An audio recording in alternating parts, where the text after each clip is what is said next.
nourish your Sigma grind set.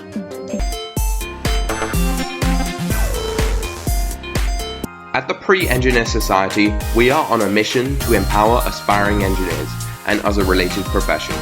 We emphasize bringing valuable information to you from health and medicine to space and physics, because when you create value, you make a change, an impactful change that has 100% value. Pre-Engineer Society, nourish your Sigma grind set. Without further ado, let us present the Pre-Engineers podcast. Welcome to the podcast where we bring you the hot new science topics in engineering, space, and medicine. Good day, everyone. My name is William Weller, and before we do anything else, we should meet this week's panel along with a Sigma fact. A warm welcome to Thoma. So, great to have you on the show. So, Thoma, what is your Sigma fact? Mean what you say and say what you mean, because those who matter won't care, and those who care don't matter. And Gio, what is your Sigma fact? Call of Duty capture the flag? No, I play Call of Success, capture the bag. Amazing. Okay, I really like those Sigma facts. So my Sigma fact is, time is limited, so go out and live it to the fullest. Keep going, I believe in you. Now let's talk a bit about climate change. So the world's temperature is on track to reach 2.4 degrees Celsius above pre-industrial levels by the end of the 21st century, according to a climate action tracker. And do you guys know what the Paris Climate Accord Agreement of 2015's goal was?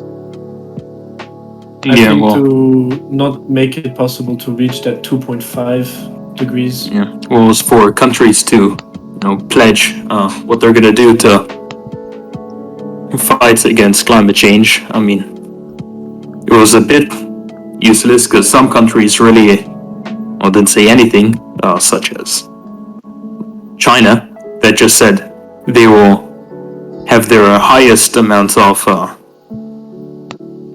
pollution, CO2 emissions in 2040 or something like that, or maybe it was Egypt. So they didn't say they were gonna stop, they didn't say they were gonna improve, they just said that they will keep on increasing their CO2 emissions and max at 2040, which is pretty bad message, Well, I think the main reason why they're increasing the fossil fuel usage is because there's inflation currently, and it's because energy prices are quite high, and that's... Yeah, but that was years ago that they said that. Yeah, I guess the Chinese are always trying... Okay, but let's... And they were the only country. Yeah, so actually the Paris... So some countries, pledged to literally do nothing. Yeah. But, the situation is improving. For example, I'm pretty sure with China, both China and the US agreed on something during the meeting or whatever, Yeah, I think... Oh yeah, the CO26, I think they agreed on something. Yeah. I'm quite sure what's on the... Yeah, there were a couple discussions about that. Yeah, the Paris Climate Agreement was just about, it was a goal of only having an increase of 1.5 degrees Celsius above pre-industrial levels. So just a 1.5 temperature degree increase.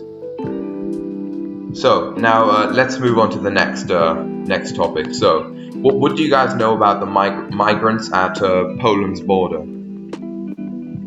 I heard on news that recently they have been more agitated to try and cross the borders, and that for some excessive force is being used to not allow them.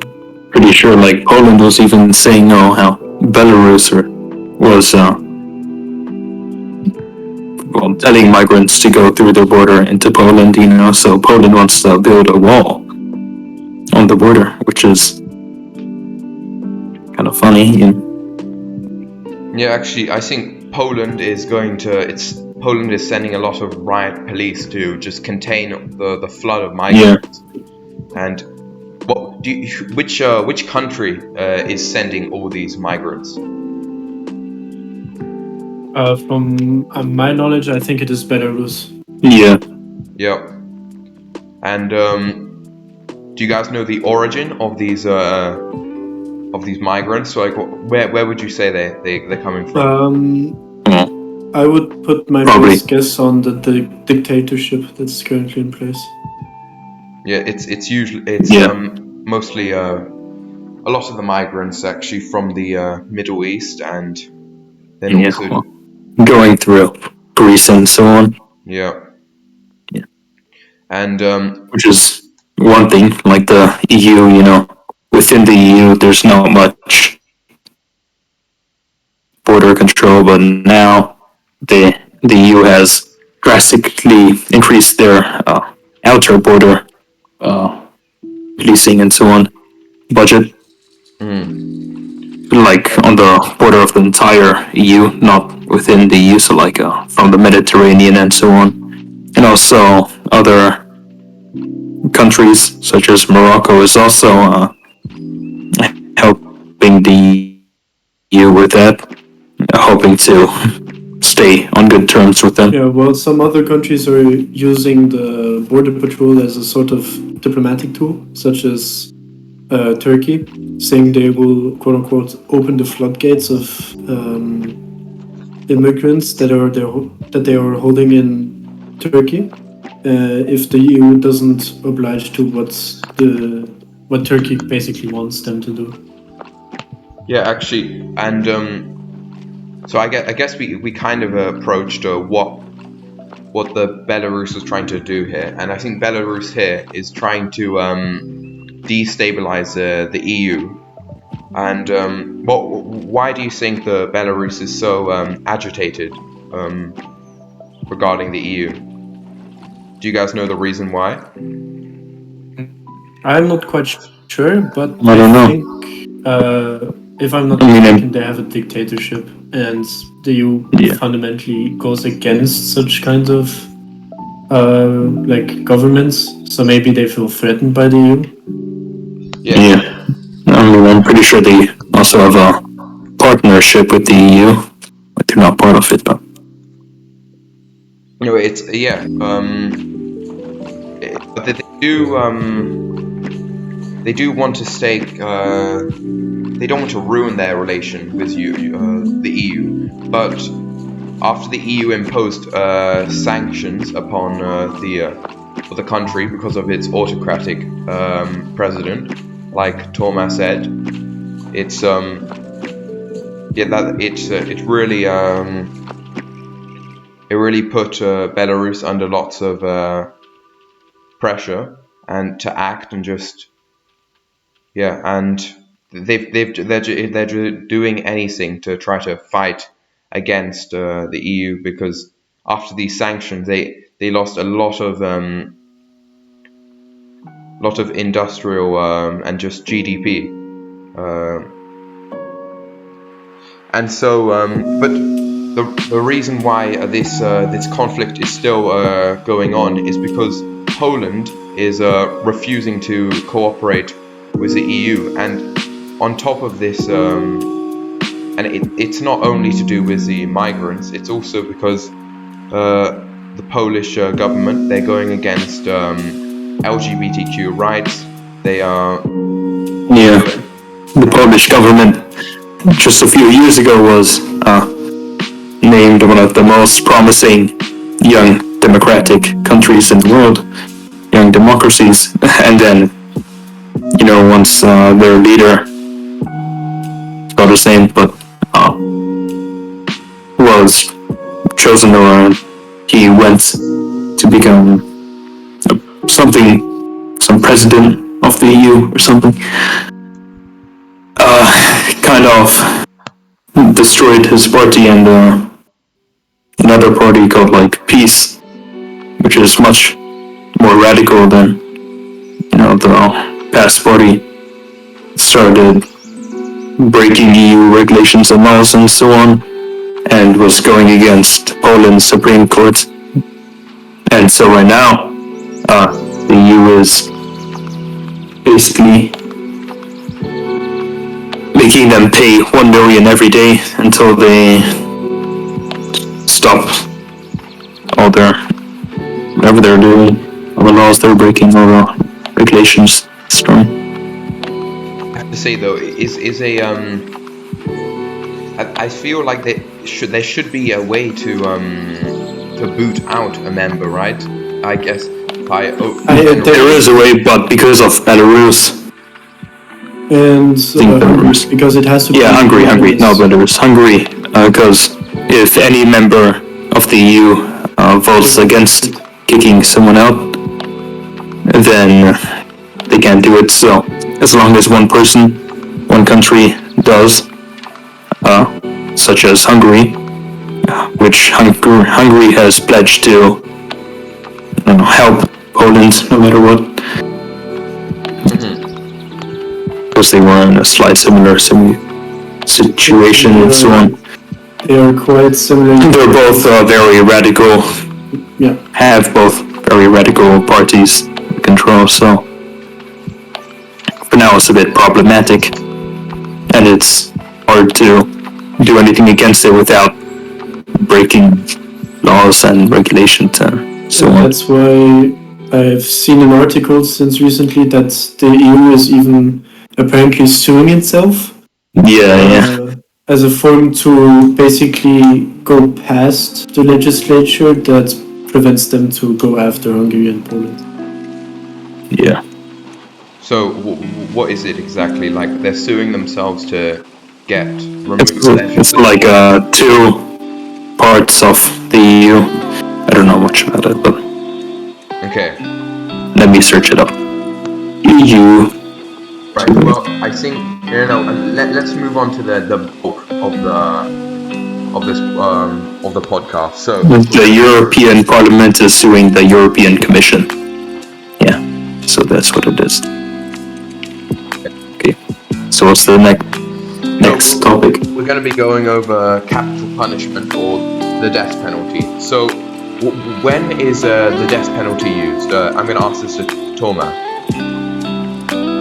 Well, in more sophisticated countries, the death penalty has been abolished. I think one of the latest countries to abolish the death penalty was the USA, with them using often lethal injections and electric chairs. I think the injections, they stopped it because big pharmaceutical companies stopped providing basically the chemicals. And the electrical chair was abandoned because some people were basically surviving through the first shock, and therefore it was a sort of inhumane torturing method, and that's why they had to abolish it, because it was quite unconstitutional.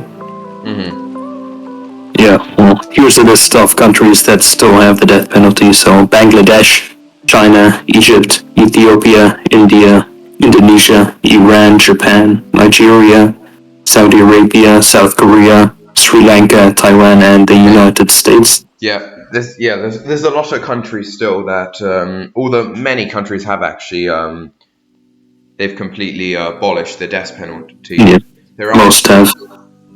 Let's go over some of the reasons. So the first reason for the death penalty would be war crimes, murders, rapes, or terrorism. But in the case of Saudi Arabia, they actually, there's a lot of instances where they're willing to allow the death penalty just for very minor, or sometimes it wouldn't have even been a crime in a Western culture. So what things do the Saudi Arabians kill people for, execute people for, that wouldn't have happened in let's say the US?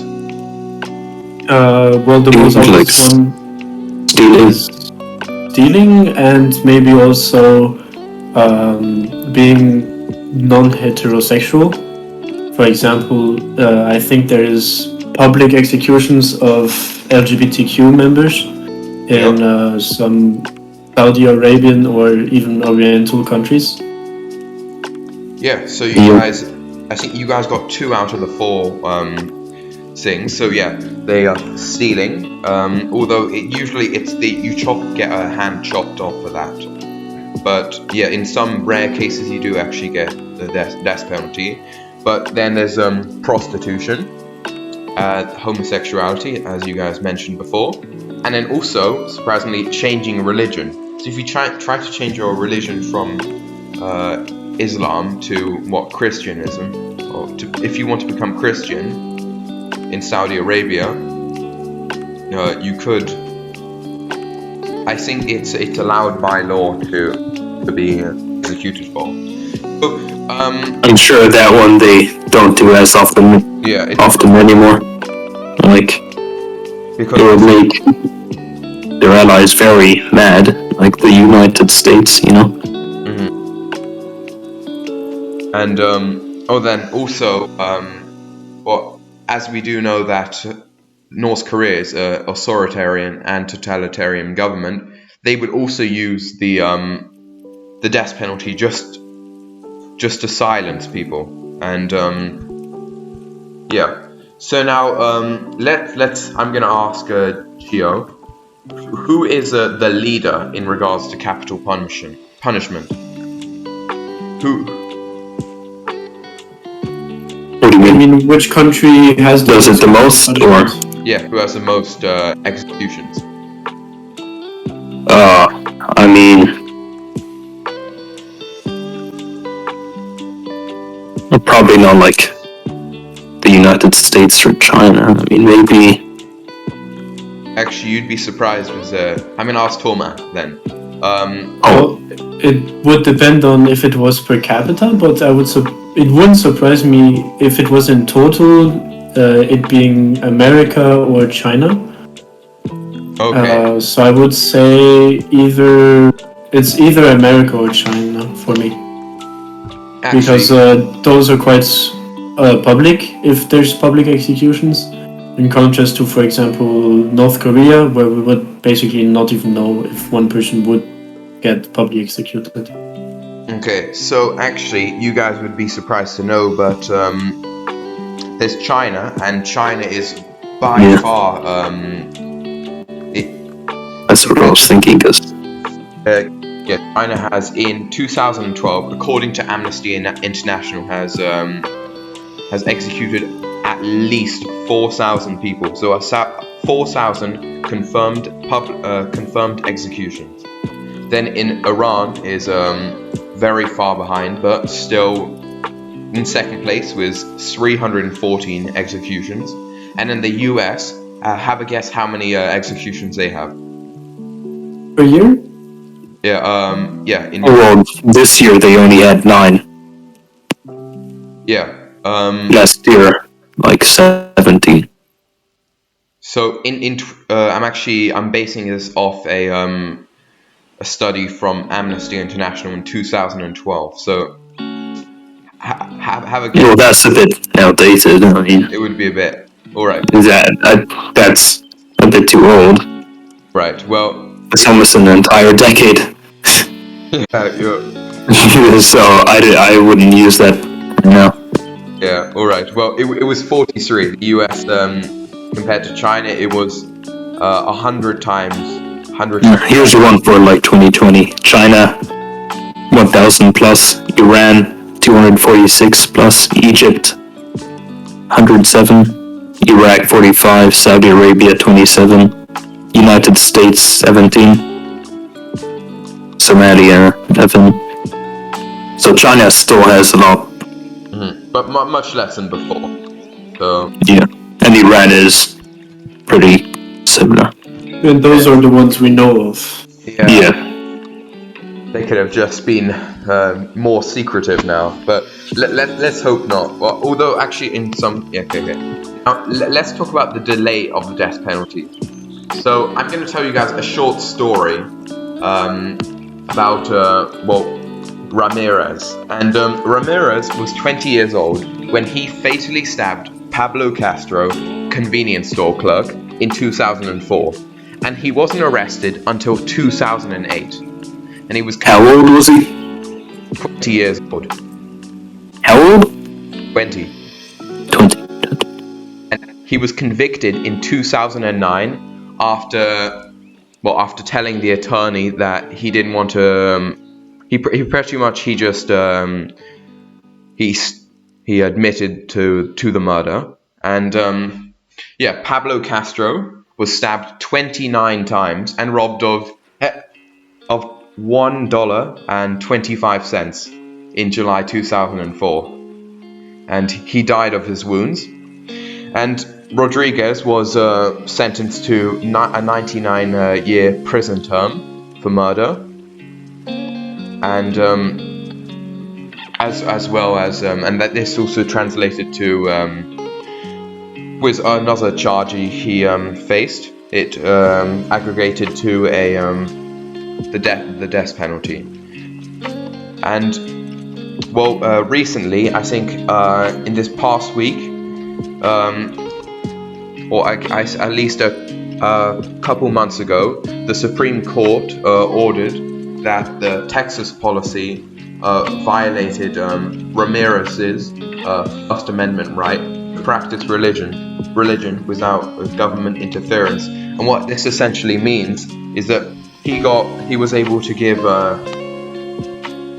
his death penalty, or his death penalty date was extended because he pleaded for just his right to practice religion. And so he's just what he's essentially doing is he's manipulating the courts to extend his life just by claiming that he needs time to practice religion. Sometimes he needs time to say goodbye to his family members. Sometimes he needs time to just say so that there's many ways that people try to get around and extend their death penalty. And then his execution date was extended again because of COVID-19. And so he stabbed poor Pablo Castro in 2004, and he's still not executed yet, even though he was sentenced to death in 2009. And so,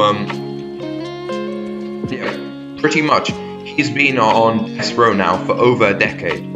And actually, on average, in Texas, death row inmates spend around a decade on death row before they're executed. And this guy's he's been on death row several years longer than a decade. And so I want to hear some of your opinions on this.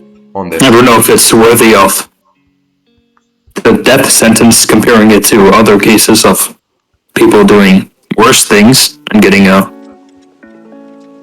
lighter sentences, such as life in prison or 40 years, let's say, instead of death penalty. I mean, it is bad, but also the U.S. justice system is also a bit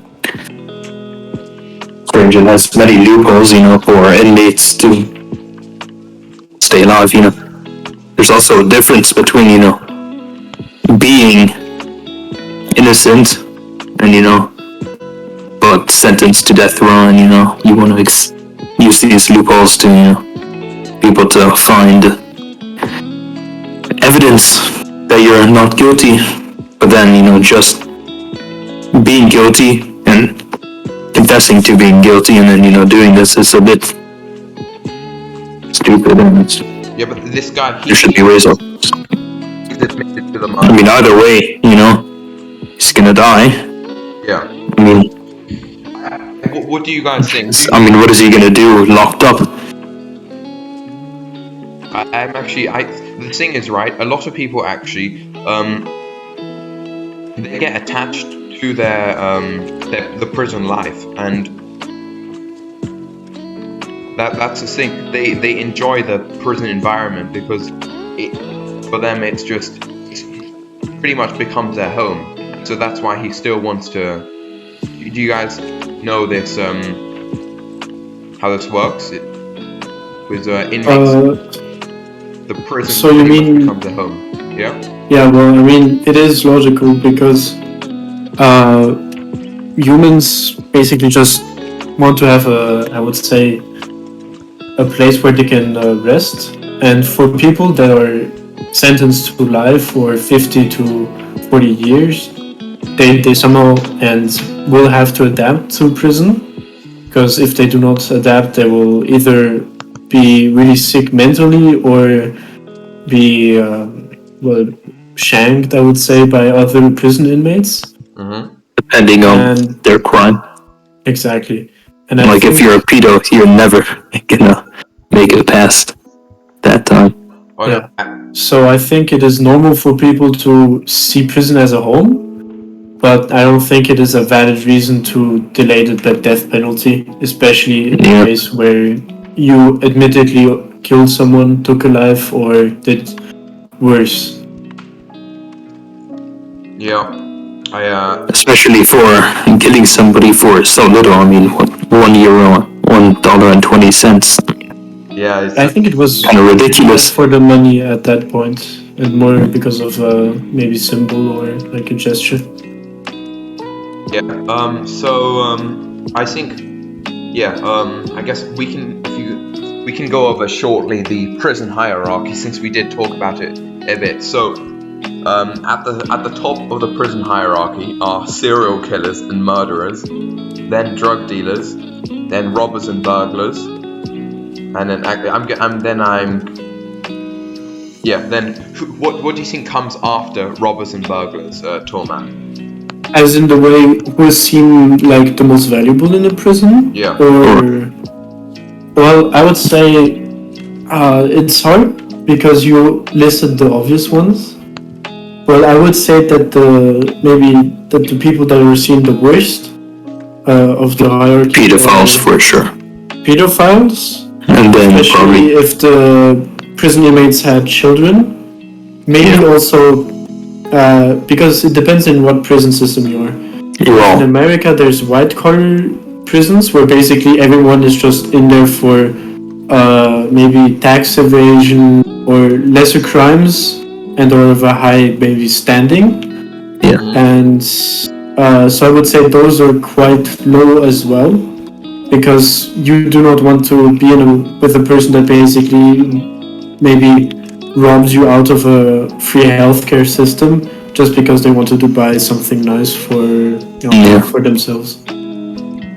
Yeah. So but I find the prison hierarchy a bit peculiar, but I guess right after the robbers and burglars, there comes the abusers, so the people that beat their wife, and then the rapists, and this consists of the pedophiles and all that. So they're right at the bottom. I guess I don't know. Why do you guys think the rapists are at the bottom and the serial killers at the top? What's the reason? Well, Well, the serial killer, I mean, more afraid of, I mean, a rapist or a pedophile, that's something you can't respect. I mean, you don't want that on anyone, especially a child. Most people who aren't pedophiles, not all, can all agree on that, children are innocent. Nothing like that should happen to them. So if you have somebody like that, Yeah, I guess I do. and a lot of the time, like even prison guards, like if they know that if there are people fighting, and it's there's a pedophile involved that's being attacked, a lot of the times they might even take their time stopping or getting on their way, yeah. Well, let's be real, nobody will miss them. Nobody wants I them. think serial killers and that kind of crime area would be more restricted, as Giovanni said, because it's more physical, like being prowess, maybe even. For example, if someone is a serial killer, they are smart because they somehow escaped the police for a time, and they're also creative in a way that they basically managed to devise a plan on how to kill as many people, which is sick. I hope we can all agree on this. Yeah. But if you're in a prison, you want to be on their good side, because if you do something wrong, they're probably gonna find a way to make your life miserable or just end it. While the rapist is the people that usually do it are quite. I would say they're quite disturbed mentally. Not even quite. They're just like they're sick in the head, and they also took advantage of someone that maybe cannot defend themselves for it. Seeing if it's a child rapist, the child couldn't do anything against it. And so you have this feeling of maybe empathy for the child because you know it will be scarred for life. Exactly. I think, yeah, it's because the rapists are seen as weak because they took advantage of just. It's like there's nothing really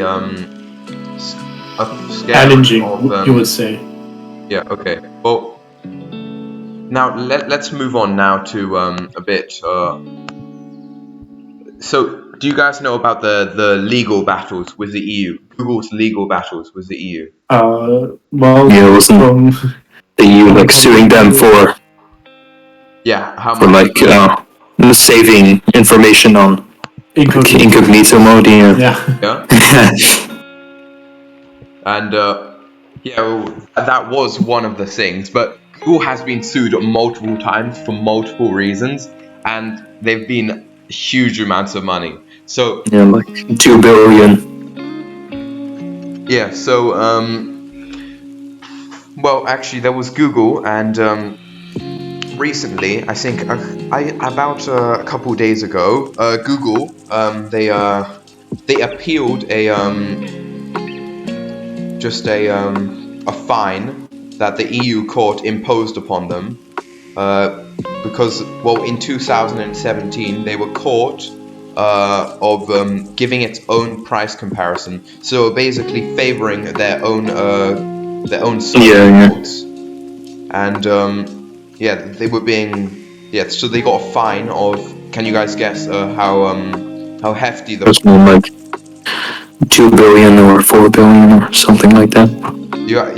Right in the middle. 2.4 billion euros. Yeah.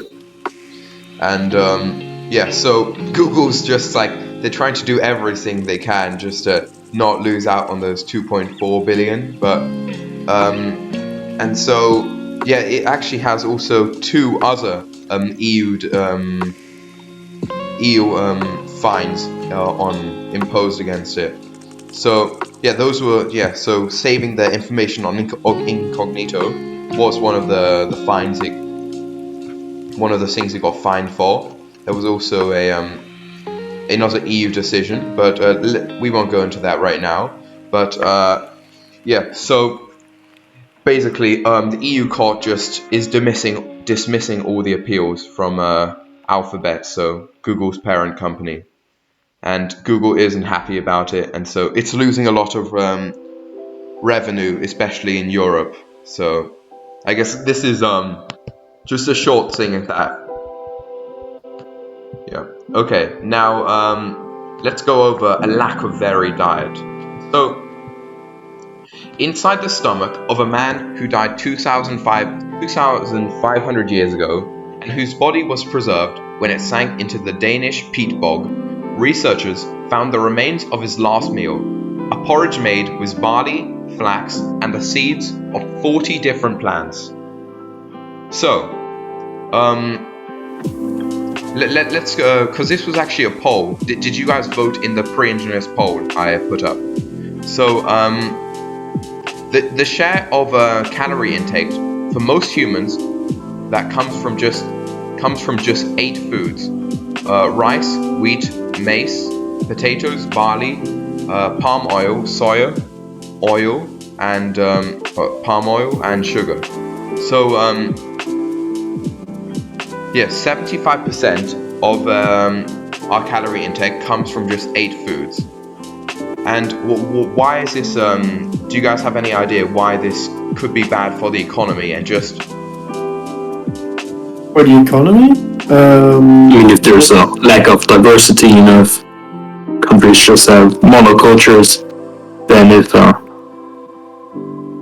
no need for those, or there's let's say a bacteria that goes around and starts killing the species of plants. Maybe like if a bacteria starts killing off rice plants or something, or there's something to that kills them, let's say.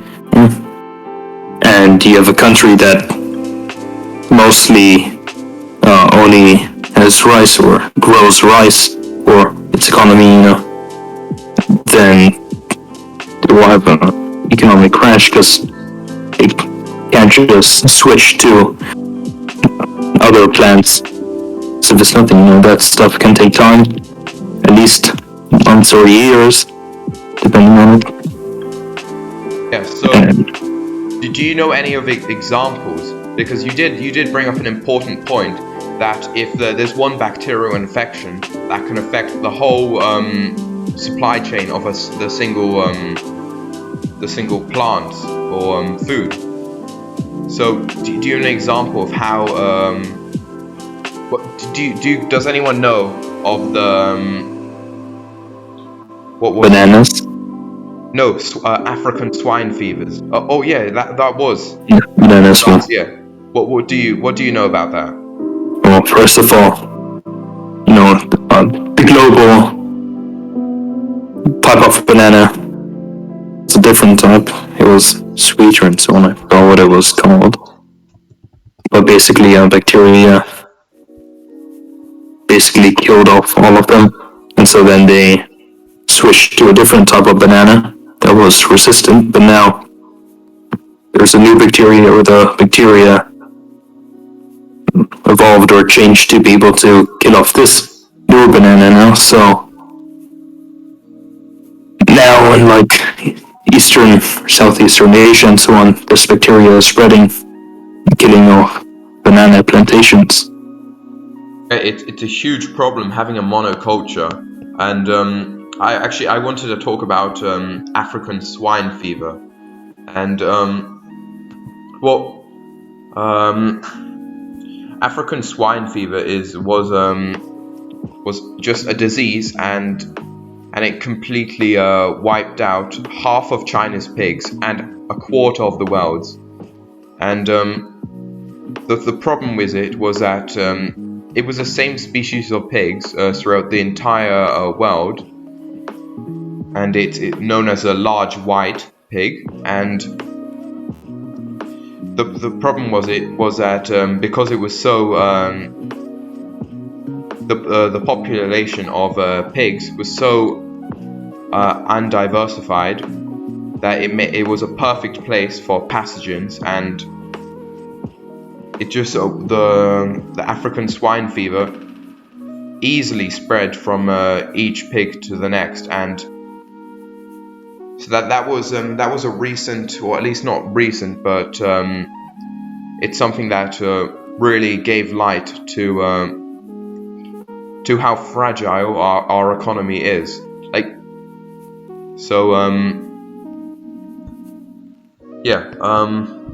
Where did I want to go with this? Well, I think, do you guys understand my point, and how it's important now to have different species of, let's say, different species of potatoes, so that if there is a potato blight, let's say, that we have a fallback plan. And so, yeah. Well, if you view it from an economic standpoint, it would be hard to replace monocultural practices, because while maybe you can think of the solution that every region has a different kind of potato or a different kind of maybe food that they can provide. If one region goes maybe downhill and gets a sort of disease or pathogen that makes them unable to produce enough, the other region will have to either produce even more, or it will also just have to increase the prices, seeing demand also is going to rise for that region's food.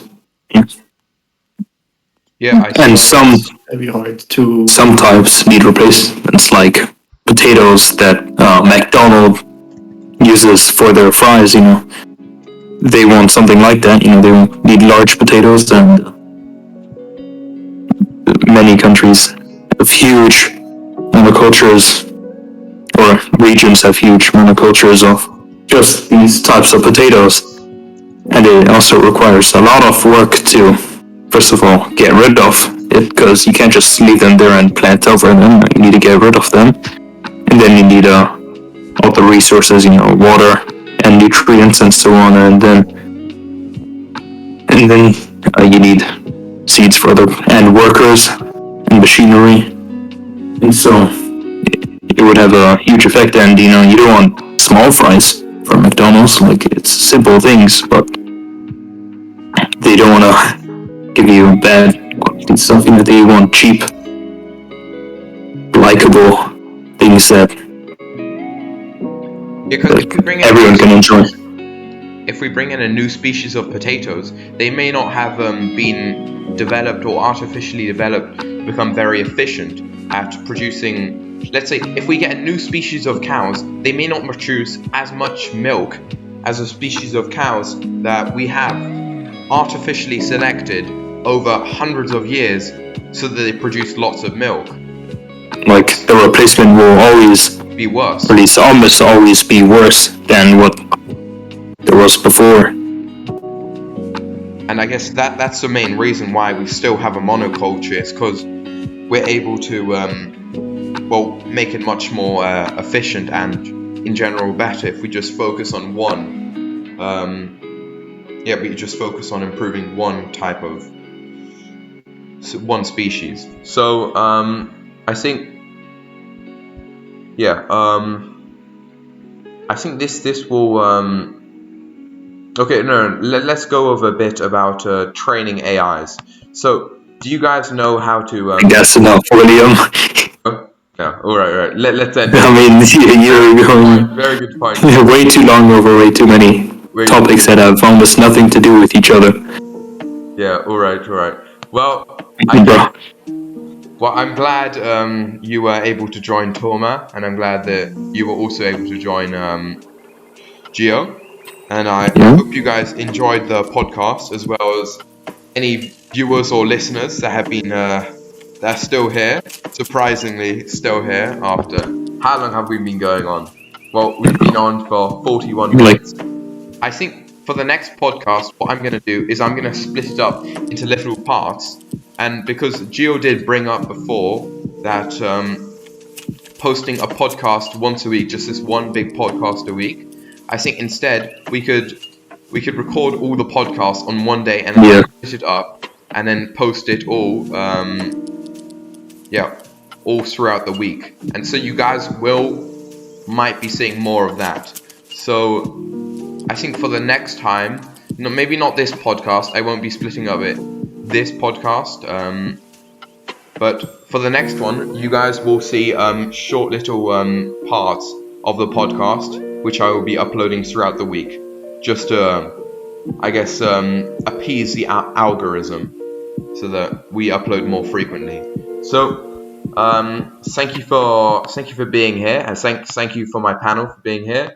And if you have any questions or comments, feel free to contact me at weller.t.we@gmail.com. And from the Pre-Engineer Society, goodbye.